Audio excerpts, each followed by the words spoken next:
Every day with Jesus. Bigyan mo na kaya alam niya yan. Okay, awitin natin dyan. Yung Tagalog, everyday with Jesus. Ay, Tagalog yung joyful. Everyday with you, Lord. Sweeter po. Oo. Everyday with you, Lord. Okay. Sige. So, lagyan natin ng indak yung ating pagkanta, ha? Hello! Ayan. Kaya hindi ako harap sa inyo, titingin ako dun sa ano. Ayan po. Okay? Sige.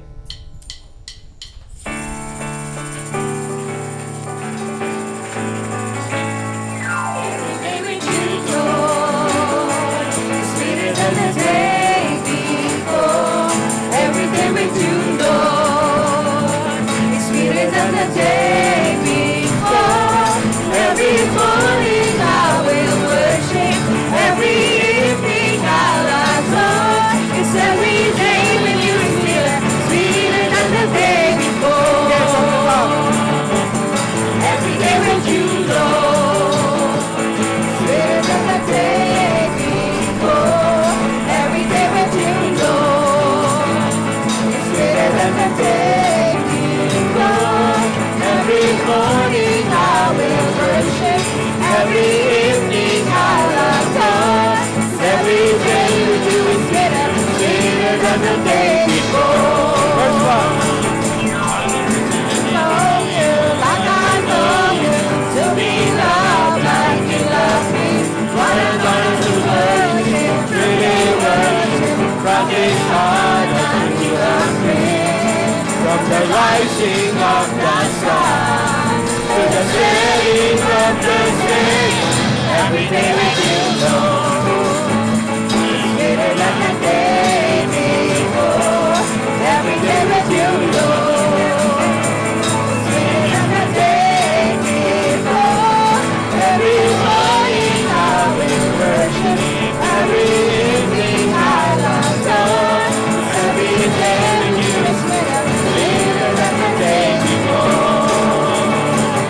What I wanted to live like, really live like, overcoming everything. What a reason to live up, really live up, every day, my everything. From the rising of the sun to the setting of the same.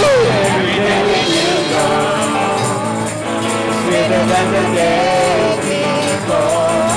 Every day with you, Lord, sweeter than the day before.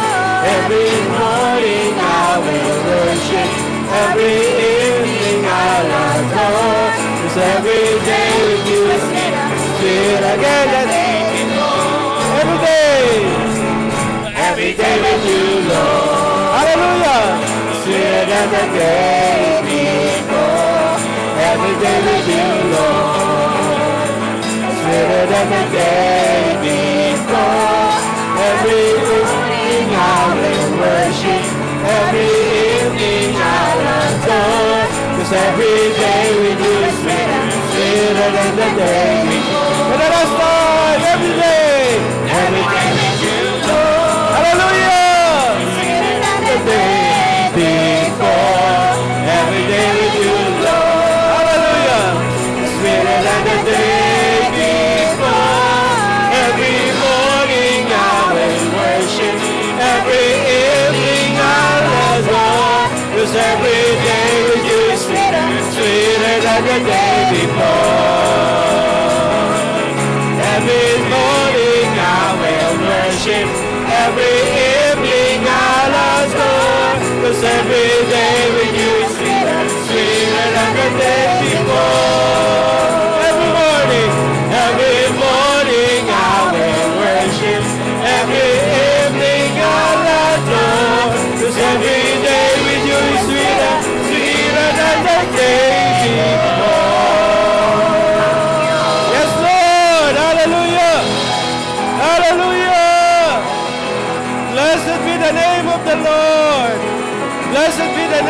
Jesus. Oh Lord, we worship, we adore.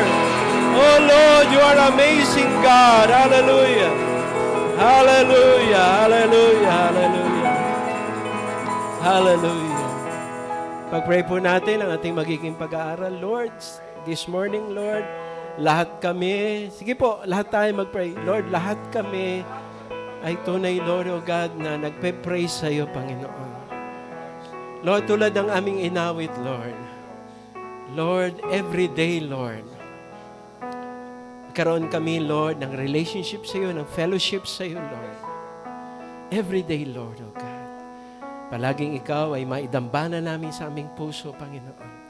Bawat desisyon, bawat reaksyon, bawat behavior, bawat character, bawat nga po, Lord, O God, na magiging response namin sa mga bagay-bagay, Lord, na aming pong mararanasan. Tulungan mo kami, Lord, O God, na hindi na po namin ito harapin tulad ng kung ano kami dati, Lord. Tulungan mo kami, Lord, na kung paanong sinabi mo, Lord, sa iyong mga salita. Lord, wag na pa po kaming umayon sa takbo ng mundo. Lord, tulungan mo kami, magbago na kami ng aming mga pag-iisip. Dahil, Lord, meron ka pong napaka-precious na kalooban para sa bawat isa, Lord. Lord, sabi nga po ng Bible, Panginoon, no eye hath seen, no ear has heard, what you have prepared for each and every one of us, Panginoon. Kaya, Lord, O God, tunay na, Lord, bagamat maraming mga pagsubok, maraming mga trials, maraming mga testings, pero, Lord, itong aming pong tinanggap, Lord, actually na tinanggap mo kami, at kami, Lord, ay naging anak mo. Lord, makita namin yung isang aspeto nito, Lord, na napaka-exciting, Lord. Na everyday, Lord, kung kami lang ay open and willing, God, may mga exciting na gusto kang ipagawa. Challenging na gusto kang ipagawa. At mayroong mga tremendous, Lord, na mga blessings. Lord, na gusto mong aming pong matambasa, Lord, sa aming mga buhay. Kaya I pray, oh God, tulad ng aming kinanta, Lord, doon sa aming praise and worship. Lord, tulungan mo kami na kung ano man yung sasabihin mo sa amin this morning, makita ng bawat isa, Lord, na you are worthy, Lord, of our obedience. You are worthy, Lord.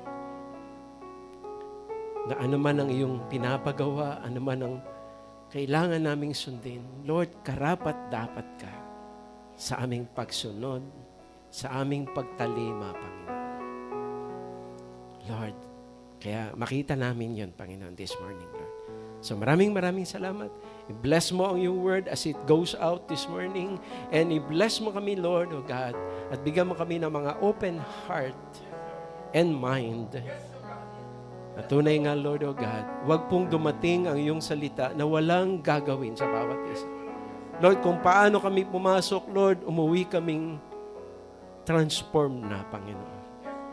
Maraming salamat, Lord. Maingat namin binabalik ang lahat ng papuri, parangal at pagluluwalhati sa iyo, Lord. Dahil ling namin ang lahat sa pangalan ng aming Panginoong Jesus. Lahat po tayo magsabi ng Amen sa Panginoon. Sige po, palakpakan natin ang Lord. Thank you, Lord. Hallelujah. Pwede na po tayong maupo.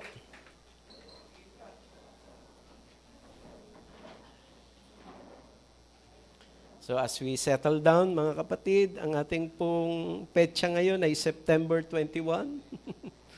Yan, ilang kembot na lang. October na, anniversary na natin. Susunod ay November na. At pagdating ng December, ayun. January na ang kasunod. Tapos na agad ng isang taon. Okay. Ang ating pag-uusapan ay ating pong hinangon sa Romans 12 verse 2. Okay, ang sabi po rito sa version ng aking Bible ay ito po, no? Ang sabi, and do not be conformed to this world, but be transformed by the renewing of your mind, so that you may prove what the will of God is, that which is good and acceptable and perfect. Okay, ating pong pag-uusapan na topic ay significance of transformation. At ang ating pong i-discuss ay helps in achieving this transformation.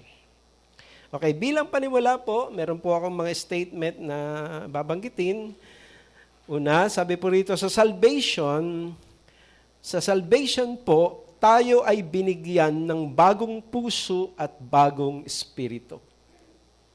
Okay, saan po ba galing yung mga pangungusap na yan? Sabi po ng Ezekiel 36:26, sabi rito, moreover, I will give you a new heart and put a new spirit within you, and I will remove the heart of stone from your flesh and give you a heart of flesh.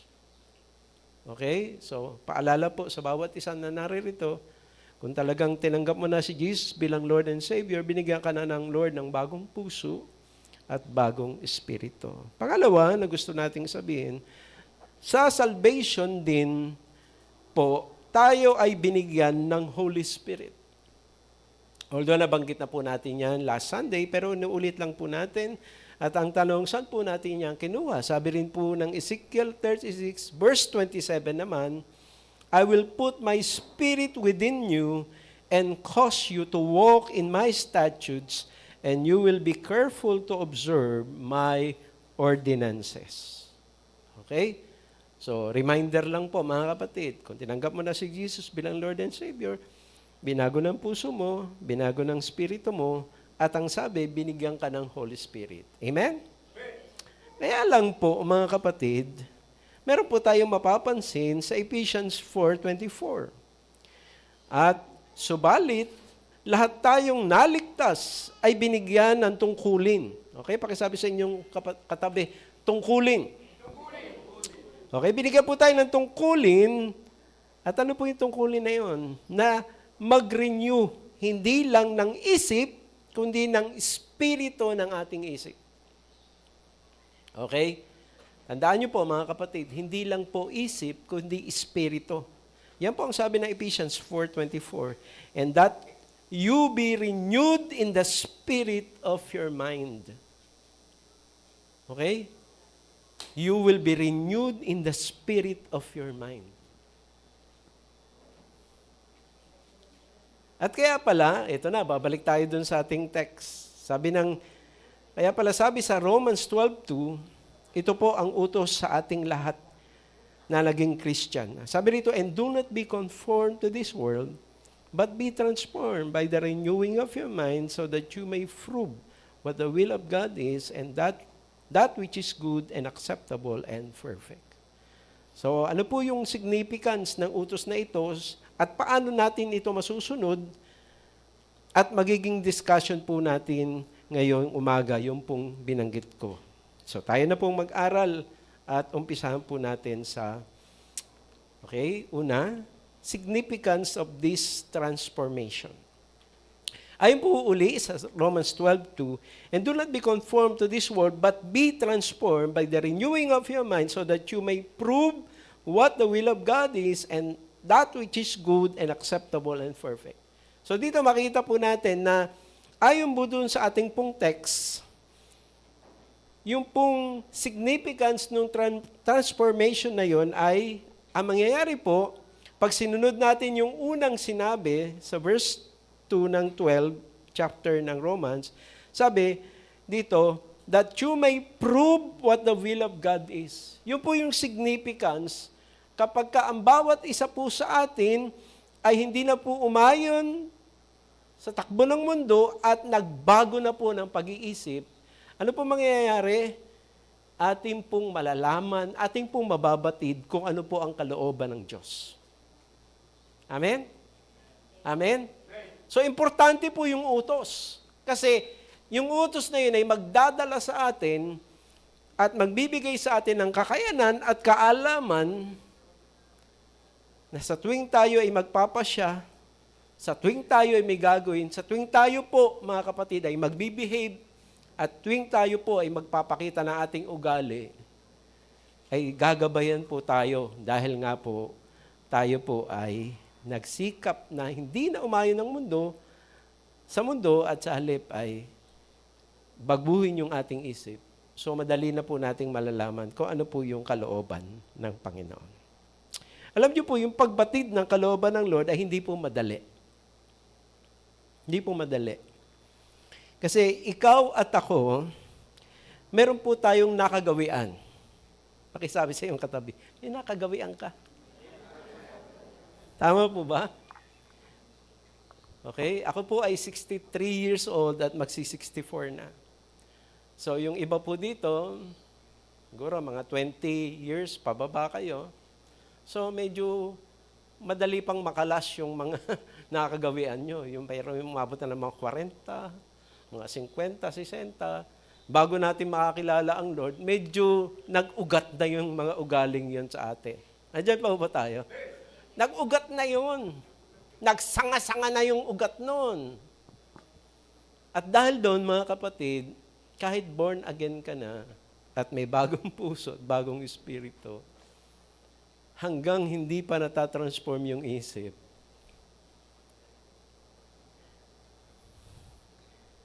minsan iiral pa rin yung dating ikaw.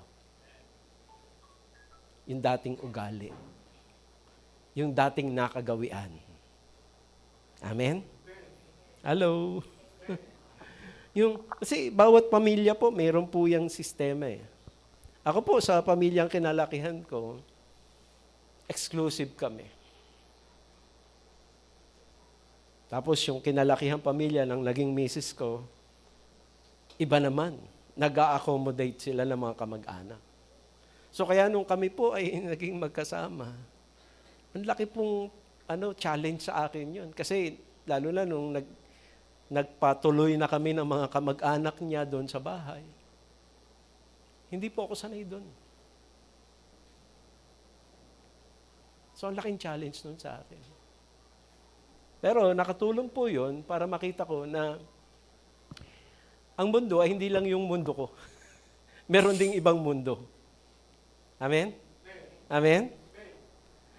So kaya po, naging dahilan yon para po makita ko na, yung kinalakihan kong mundo, oo, nasanay ako doon, pero hindi pwede akong manatili lang doon. Dapat, buksan ko rin ang sarili ko doon sa iba. Amen? Amen? At, di ba, meron din tayo mga kinalakihang paligid. Depende po. Kadalasan po, pagka po ang kinalakihan mo, tondo, iba ugali doon. Pag ang kinalakihan mo naman Cavite, iba din doon.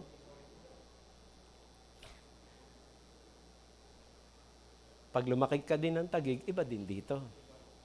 Ako sa Pasig, iba din doon sa amin. Kaya, mapansin niyo po, kung anong kinalakihan mong community, naapektuhan ka noon. Amen? Amen? So, kaya po minsan, pagka po tayo nangigibang lugar, nahirapan tayo mag-adjust. Bakit? Kasi meron tayong kinalakihang lugar na kung saan pinorma niya yung ating isip, yung ating ugali, yung ating pong pangangatwiran. So kaya minsan, kahit Kristiyano ka na, at nandun pa rin yung isip na yon, ang iyong pagharap at pagtingin sa buhay, minsan apektado pa rin nung iyong ugali at pangangatwiran na kinalakihan at pumorma ng iyong pagkatao. So kaya po, kahit tayo po yung mga Kristiyano na, minsan yung ating mga reaksyon at mga tugon, o minsan pag-behave po natin,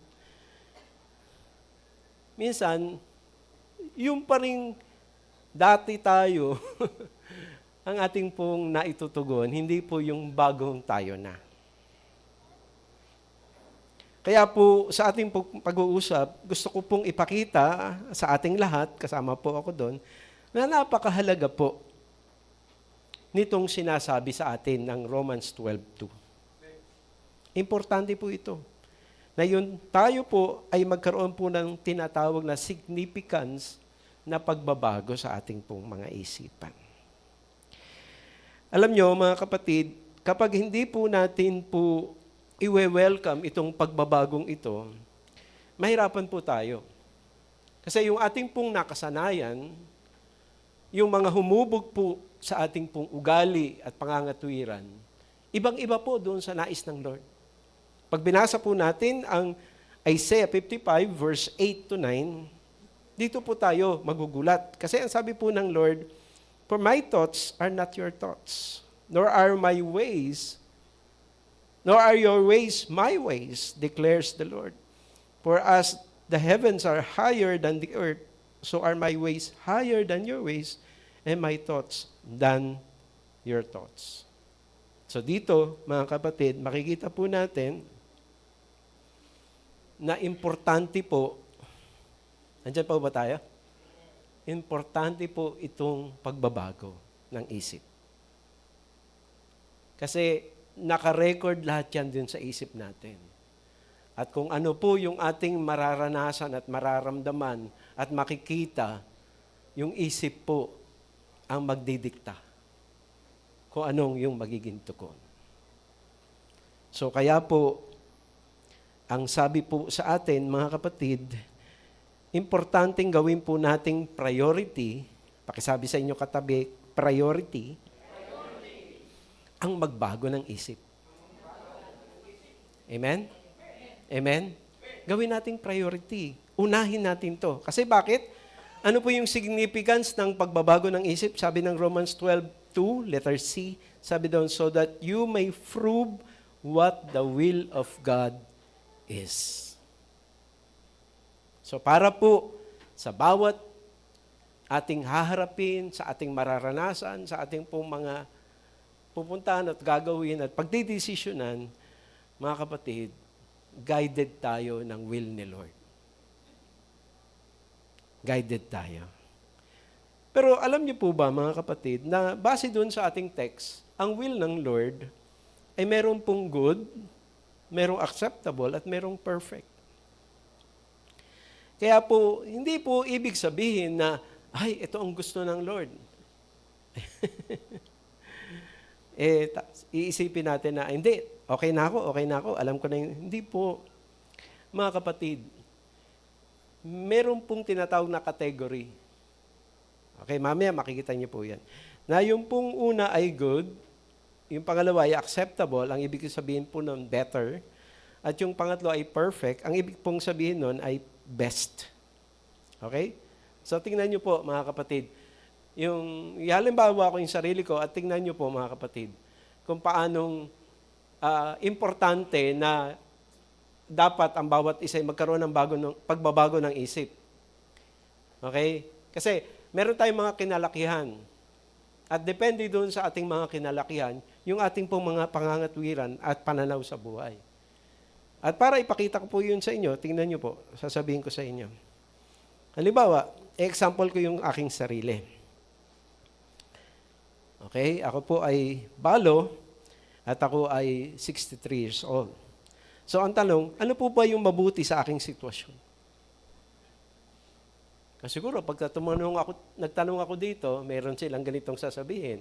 Tapos, pwedeng yung sasabihin nila, kontrahin yun dito sa kabila. O baka doon sa dulo, meron pang sabihin, hindi, pastor, meron pang pangatlong pananaw dyan. Kasi po, yung bawat natin pong magiging pananaw, depende po yun sa ating kinalakihan, depende yun sa ating karanasan, at depende rin ho sa ating pananaw sa buhay. Ngayon, maliban po doon, mga kapatid, siguro tatay, hindi, sige, ganito. Ano ba yung acceptable doon sa sitwasyon ni pastor? Iba-iba pa rin ho ang malamang na ibibigay niyo sa akin na acceptable. Ngayon, pangatlo, ano ba yung pinaka-best kay pastor?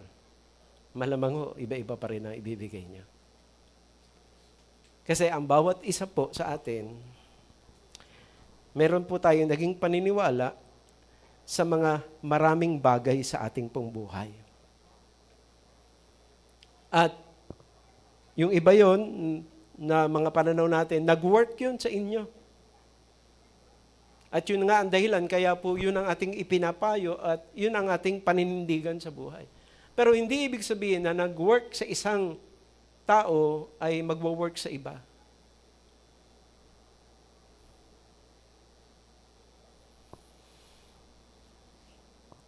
At hindi ibig sabihin, mga kapatid, na yung bagay na nag-work sa iyo at yung nangyari at nag-work sa iba, ay hindi rin po ibig sabihin na yun na ang will ng Lord sa lahat. Kaya po importante po, mga kapatid, na ikaw at ako ay isisik talaga natin yung will ni Lord sa bawat isa sa atin.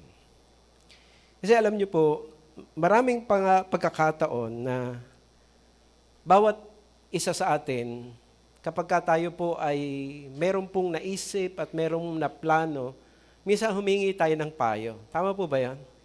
Hello? Ngayon, sa ating pong paghingi ng payo, mga kapatid, minsan, yung iba sa atin humingi ng payo kasi meron na tayong naisip.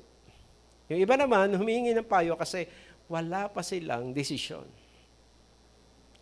Yung may mga desisyon na naghahanap ng confirmation.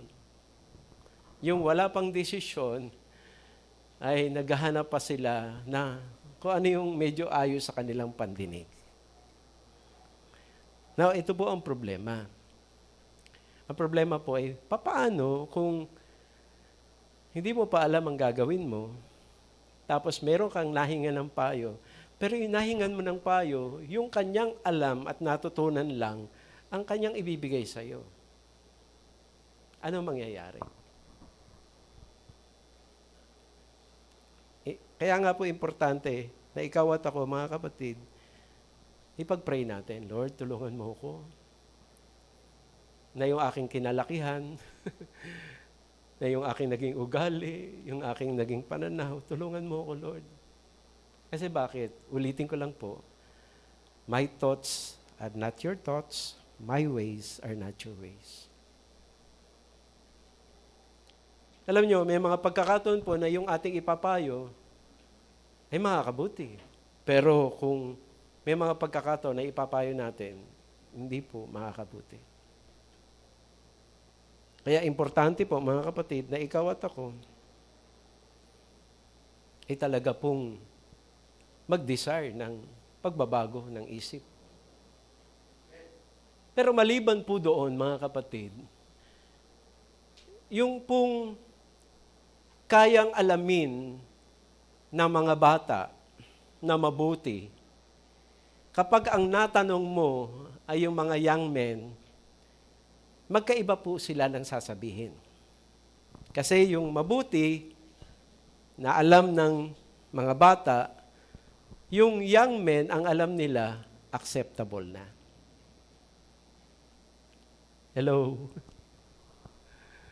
Kaya nga po, minsan, pagka ikaw ay hihingi ng payo, minsan sinasabi, humingi ka ng payo sa pastor, pero hindi po lahat ng pastor mature. Hindi sa sinasiraan ko kami.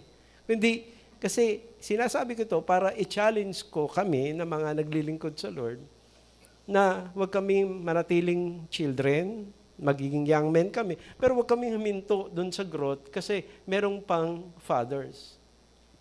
Kasi tandaan nyo, mga kapatid, yung category ng good, alam yan ng children. Yung category po ng acceptable, alam yan ng young men.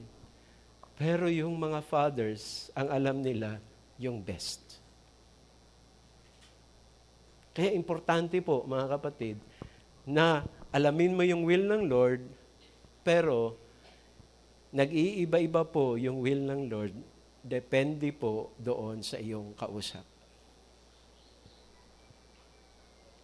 Hindi ko ibig sabihin na nag-iiba-iba, ang ibig ko lang sabihin, may good, merong better, merong best.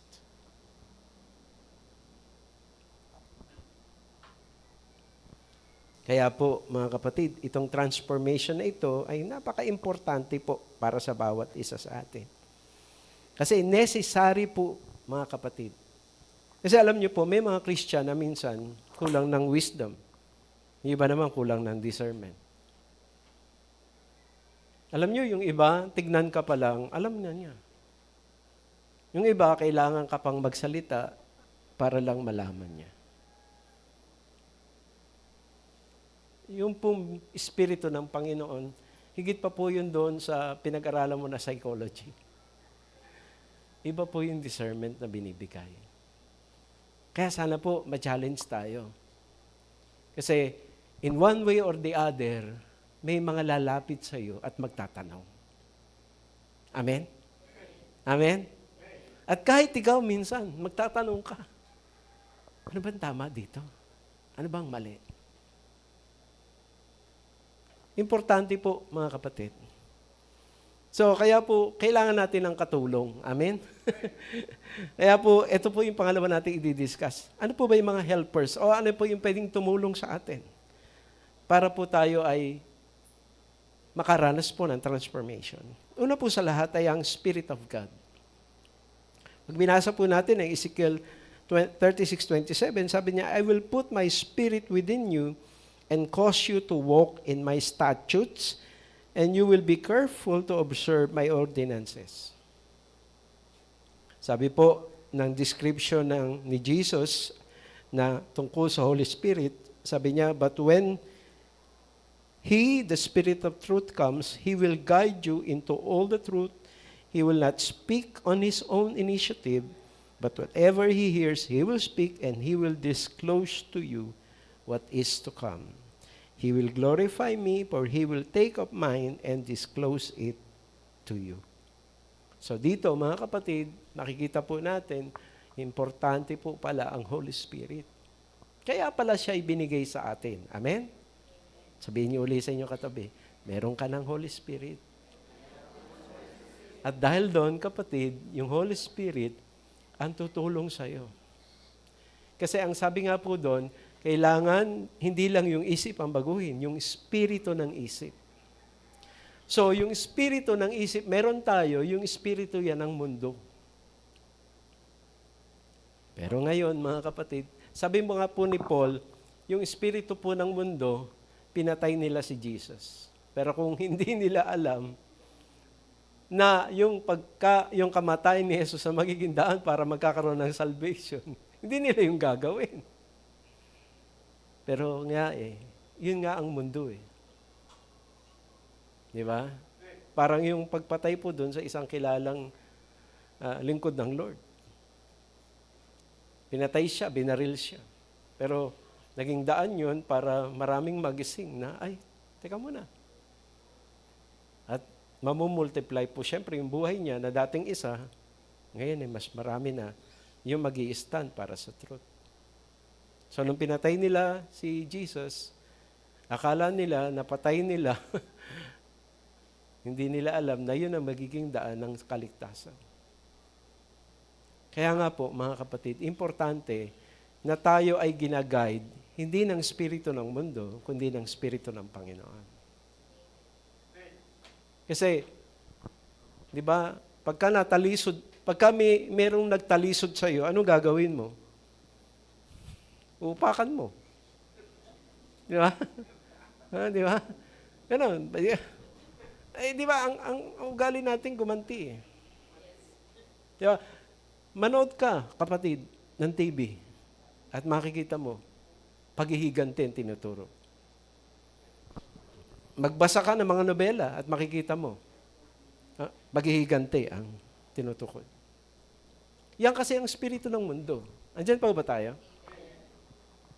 Pero pagka ikaw ay ginabayan ng Espiritu ng Panginoon, iba mangyayari sa iyo. Di ba? Sabi sa Bible, si Jesus ay pinatay nila. Ano sabi ni Jesus nung nakabayubay na siya sa krus? Ama, patawarin mo sila. Hindi nila alam ang kanilang ginagawa. Nung pinapatay na si Esteban, ano po ang sinabi niya? Ama, wag mo pong ipataw sa kanila ang kasalanan ito. Now, tayo, kung iiral sa atin yung espiritu ng mundo, sa ating isipan, iba po ang ating magiging desisyon doon. Iba po yung ating sasabihin. Pero pagka ang Espiritu ng Panginoon ang sumayo at ikaw ay nagpasya, ikaw ay nag-respond, ikaw ay may ginawa, iba po ang iyong gagawin. Kaya importante, mabago po yung Espiritu ng ating isipan. Amen? Amen? Kaya po minsan ang Espiritu ng Panginoon hindi po makakilo sa atin kasi meron po ang Lord na ayaw natin gawin, ginagawa pa rin natin. Kaya nag-grieve siya. Yung iba naman po sa atin, may pinagagawa si Lord, ayaw naman natin gawin.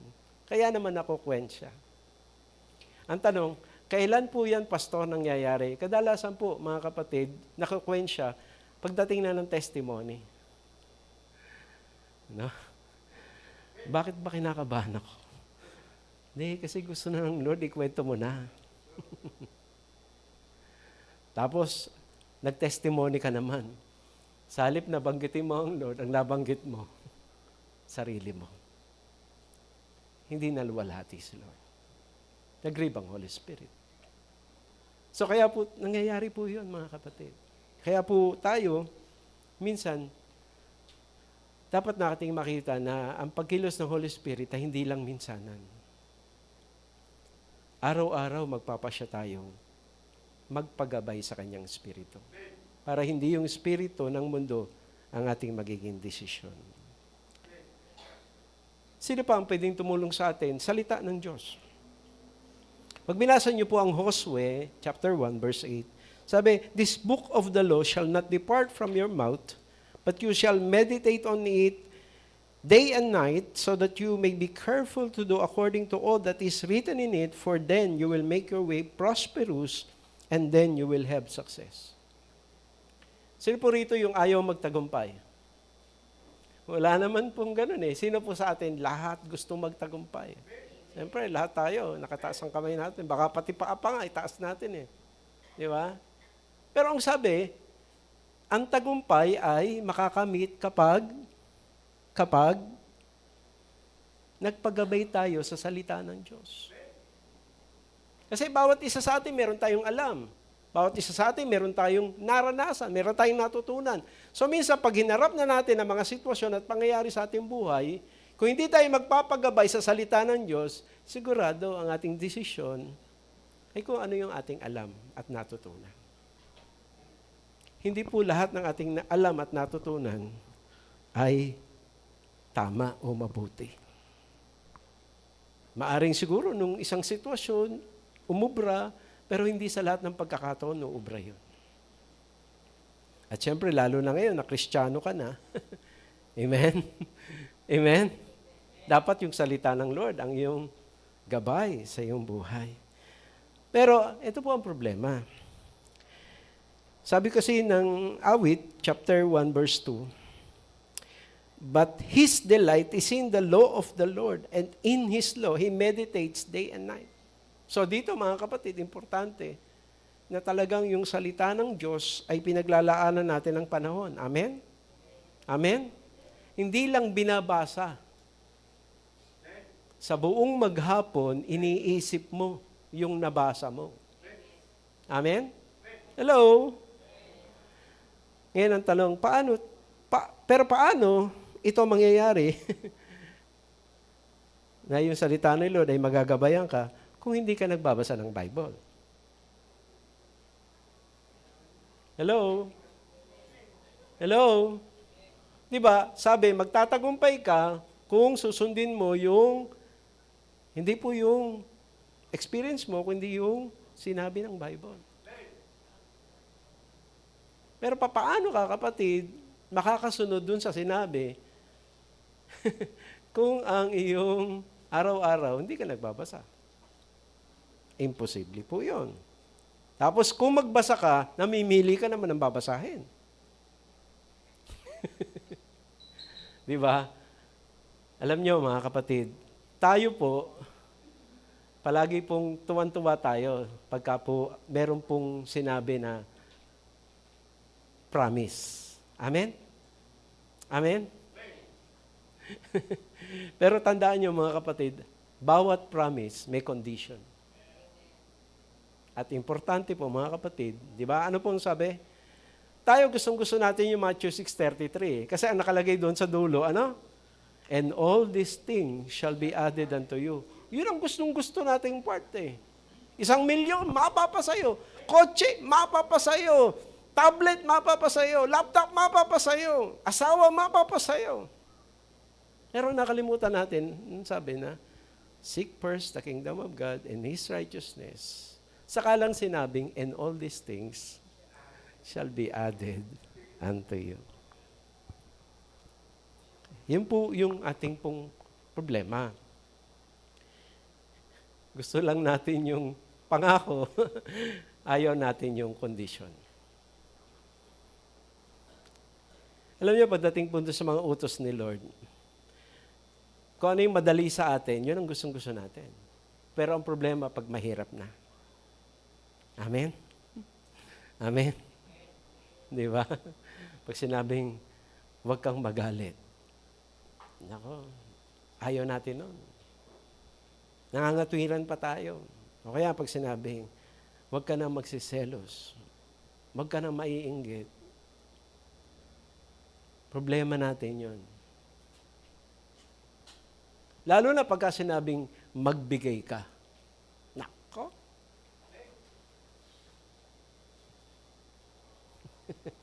Nandun, kung ano yung pinakamababang denomination, yun ang ating inaabot sa ano eh. Di ba? Bakit yung iba, mga kapatid, hindi nila problema yung tithing?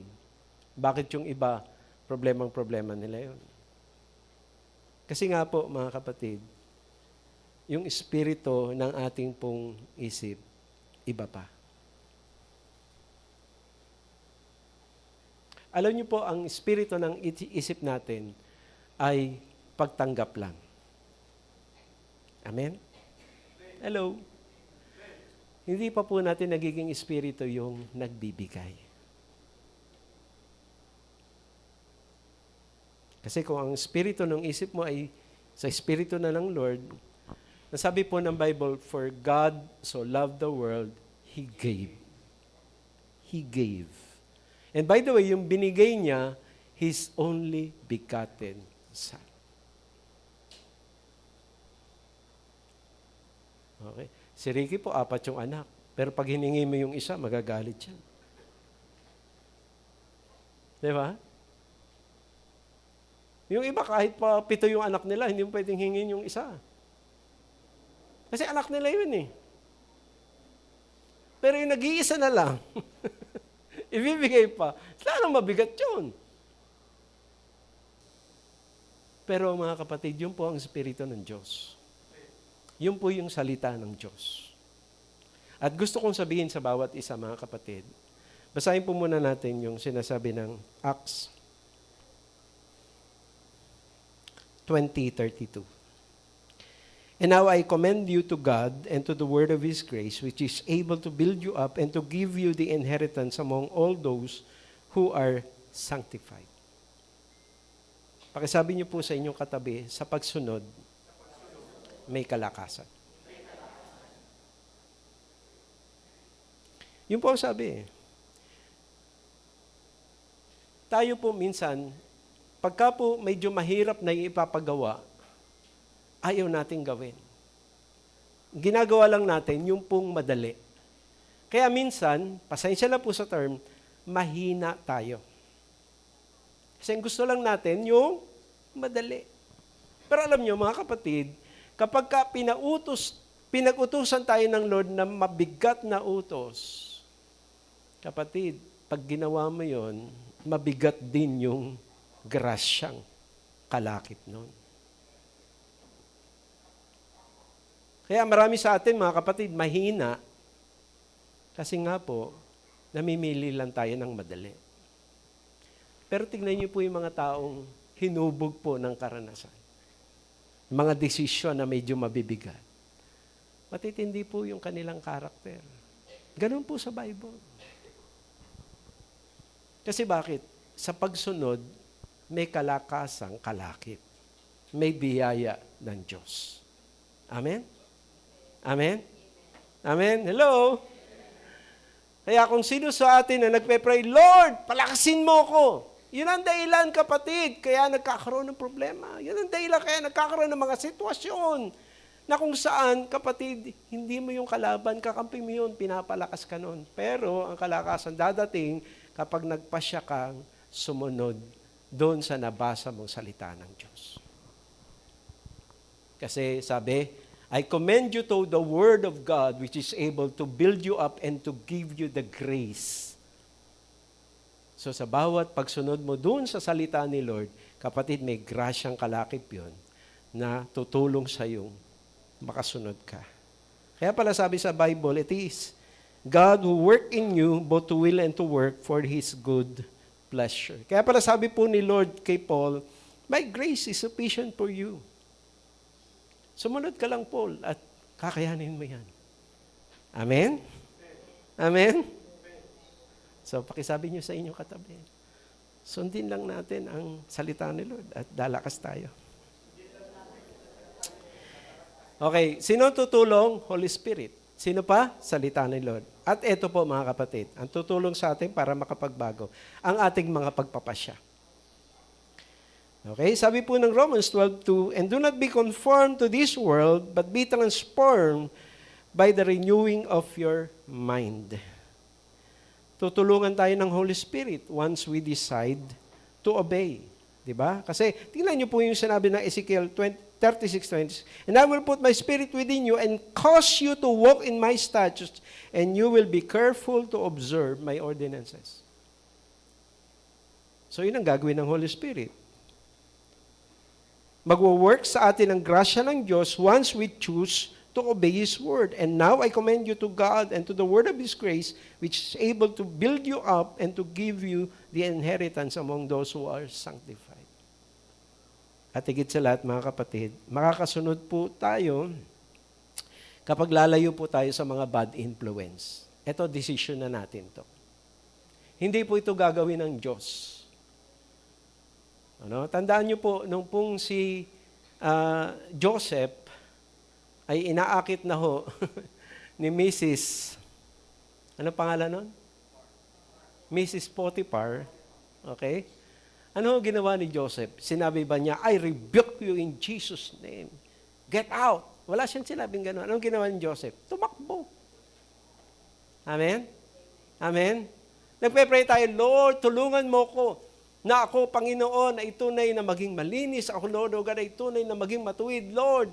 Pero ano ginagawa mo? Okay? Okay, samahan niyo po ako. Sabi rito, okay, bad influences. Awit 1:1. How blessed is the man who does not walk in the counsel of the wicked, nor stand in the path of sinners, nor sit in the seat of scoffers. Okay? Hello? Hello?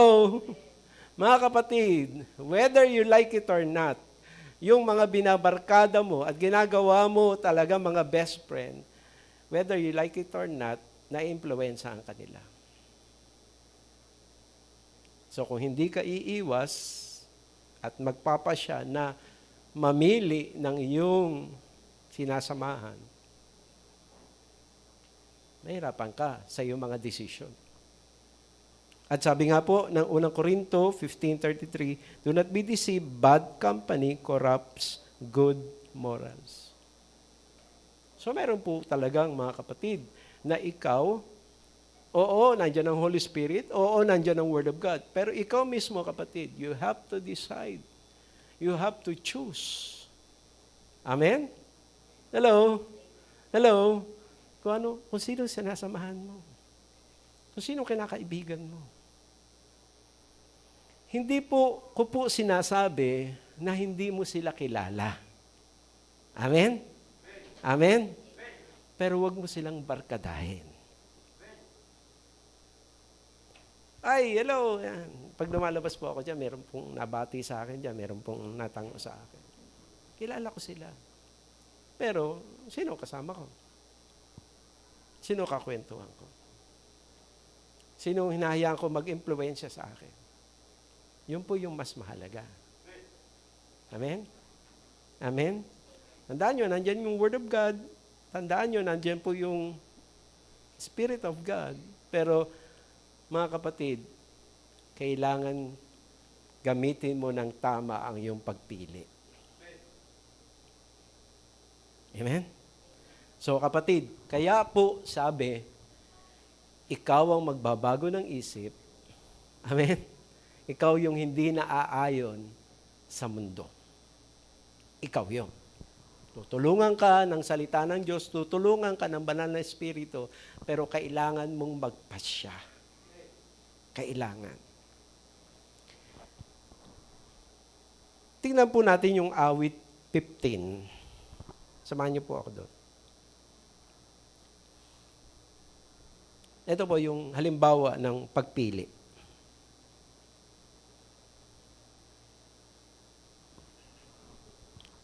Okay? Nag-umpisa po si David, sabi niya, O Lord, who may abide in your tent, who may dwell on your holy hill. Okay? At tinutukoy po dito yung presence ni Lord. Sabi dito, he who walks in integrity. Yan nyo Alam niyo po ba ang ibig sabihin ng integrity? Ang integrity, mga kapatid, ay kung sino ka kahit walang nakakakita o walang ibang taong kasama ka. Yung ka. Kasi di ba minsan tayo, pag ibang kasama natin, iba tayo. Hello? Di ba? Kaya nga ang tawag sa atin minsan, hunyango eh. Di ba? Hindi tayo pwedeng hunyango. Kailangan straight tayo. Kung ano tayo, kapag kaharap ng marami, dapat ganun din tayo kahit wala tayong kaharap. At hindi tayo naiiba o nagbabago pag iba na ang kaharap natin. Yun po ang integrity.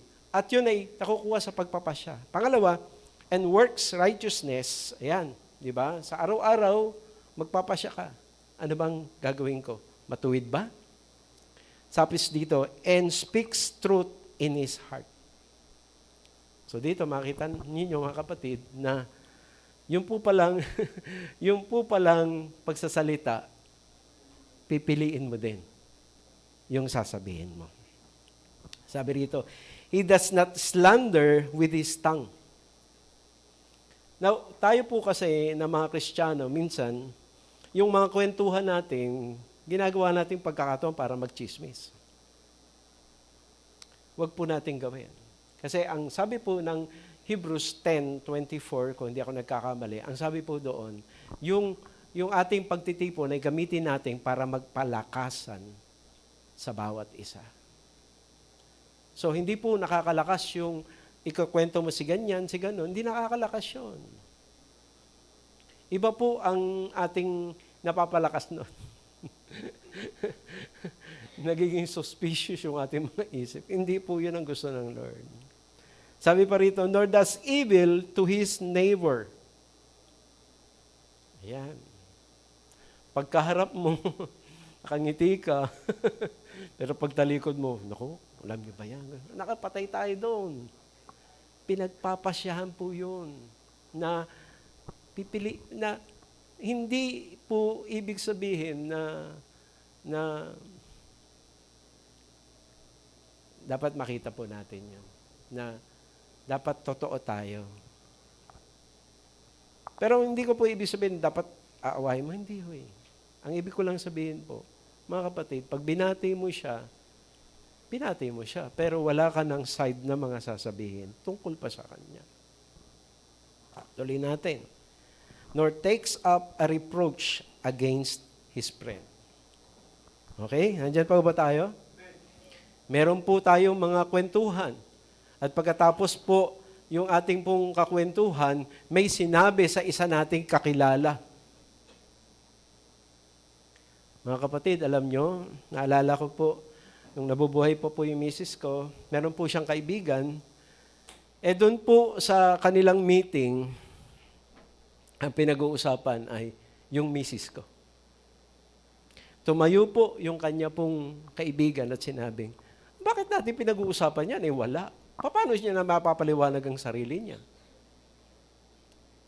Hindi natin siya pwedeng pag-usapan na na hindi siya makakasagot, ibahin na natin ang topic ng ating discussion. Hello? Hello? Dapat ganun tayo. Kahit pa alam natin na may mali dun sa taong yun, pero wag nating payagan, mga kapatid, nakasali tayong ginigisa. Hello? Decision yan. Wag mong payagan. Dapat nga sabihin mo sa kanya, oy, huwag natin pag-usapan ng ibang tao. Pag-usapan natin ang ating mga sarili. Kasi ikaw, kaya mong sagutin yung tanong ko. At ako, kaya kong sagutin yung tanong mo. Pero may pag-usapan tayong iba, hindi niya kaya paliwanag yung sarili niya. Huwag natin pag-usapan. Change topic tayo.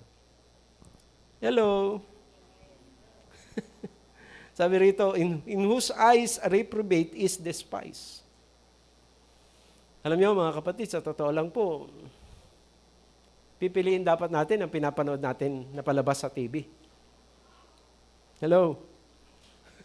Di ba? Minsan may mga violent, ano. Ay, naku mga kapatid. Iwasan natin kasi may transference of spirit. And then, but who honors those who fears the Lord. Amen? Amen? So kaya pagka meron po tayong kapatid at pagkatapos nakita po natin yung kanyang desisyon ay talagang nakita natin, mas pinili niya si Lord. Alam niyo mga kapatid, i-bless natin yan, sabihin natin, praise God, ang ganda ng iyong ginawa. Napakaganda ng iyong desisyon. Amen? Sabi pa rito, he swears to his own hurt and does not change. Okay, may mga magulang ba dito? Wala yata. Hello? Kadalasan po, yung po mga magulang nangangako sa bata. Tama? Alam mo, sa birthday mo, lalabas tayo. Sabi ng bata, wow, ganyan-ganyan pa yung mata noon. O kaya, pag nag-graduate ka, lalabas tayo. O kaya, pagka nakakuha ka ng magandang grade, bibigyan kita ng ganyan. Ang problema, nung dumating na yung birthday, dumating na yung ano, anak, sorry ha, medyo kapos tayo ngayon. Anak, pasensya ka na. Hello? Alam niyo, mga kapatid, minsan magandang mangako sa mga matanda na kasi madaling magpaliwanag. Pero huwag kang mangako sa bata. Kasi hindi kayang intindihin ni Samina o di kaya ni Shine o di kaya ni Pides na, anak, sorry ha, kasi si mama busy eh. Si mama ganyan eh. Anak, wala tayong budget eh. Hindi nila kayang intindihin yun. Hello? Hello?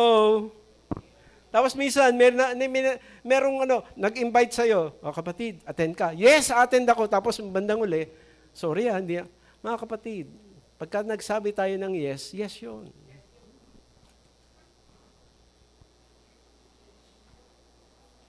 Lalo na hindi naman po kasalanan o masama. Amen? O ituloy natin. He does not put out his money at interest. Nako! Marami pong nagpapautang ngayon. Ay, nakakagulat nga ho eh. Ito, nor does he take a bribe against the innocent. Okay? He who does these things will never be shaken. Mga kapatid, araw-araw magpasya ka. Piliin mo yung sinabi ng banal na Espiritu at yung sinabi ng salita ni Lord. Amen? At panghuli, mga kapatid, makakasunod tayo at magiging tama yung desisyon natin kapag ka po, mga kapatid, pinili natin kung ano ang ugali ng isang tupa ng Panginoon. Amen? Amen? Ano po ba ang ugali ng tupa ng Panginoon? Sabi niya, ang aking tupa ay nakikinig sa akin at ginagawa yung aking sinasabi. Mga kapatid, hindi lang po tayo dapat tagapakinig ng ating napapakinggan. Amen? Yung salita ni Lord, sabi po ng James chapter 1, verse 22, hindi lang tayo dapat maging doer, maging hearer, kundi maging doer tayo ng word ni Lord. Amen? So, ang pinag-uusapan po natin ngayong umaga ay, do not be conformed to this world, but be transformed by the renewing of your mind. So this morning, mga kapatid, may tanong ako sa inyo. Ito bang pinapagawa ni Lord na ito sa atin ay makakabuti sa atin? Hello? Ito po ay makakabuti sa atin. Yes. Bakit? Kasi pagka nagbago tayo ng isip at hindi na po tayo umayon sa takbo ng mundo, ano mangyayari? Mababatid natin kung ano ang nais ni Lord sa bawat isa sa atin. Yung kanyang mabuti, karapat-dapat, at ganap na kalooban. Amen? Amen? So dito sa pinagagawa ni Lord, mga kapatid, makakabuti ito sa iyo. Amen? Amen? Amen? Pero ang tanong ko, mga kapatid, sa mga nag-iisip, oo, alam ko makakabuti yan sa akin eh. Pero, pwede bang hindi ko muna gawin? Teka muna. Mga kapatid, ang tanong ay ito, pangalawa. Karapat-dapat ba si Lord sa iyong pagsunod? Karapat-dapat ba siya? Kaya tandaan nyo, si Lord ang nag-uutos. At anumang utos ni Lord, nakakabuti sa iyo. Pero minsan, nagda-doubt tayo kung susunod ba tayo o hindi. Pero ang tanong ko ngayon sa inyo, karapat-dapat ba siya ng iyong pagsunod? Kasi kung karapat-dapat siya para sa iyo, ano ang nagiging dahilan at dinidelay mo yung pagsunod? Hello? Hello? Bakit mo dinidelay? Makakabuti sa iyo eh. Bakit? Hindi ba siya worthy ng iyong obedience? Hindi ba siya worthy ng iyong sacrifice? Hindi ba siya worthy, kapatid? Kapatid, tandaan natin, ginawa na niya ang lahat para sa atin. Amen? Ano pa kaya yung ating pong ipagdududa sa kanyang ipinapagawa? Kung ginawa niya na ang lahat, at sinasabi niya na makakabuti, ano pa yung nagpapapigil sa atin? Dapat po wala na. Amen? Amen? Dapat wala na. Tayo po tayong lahat.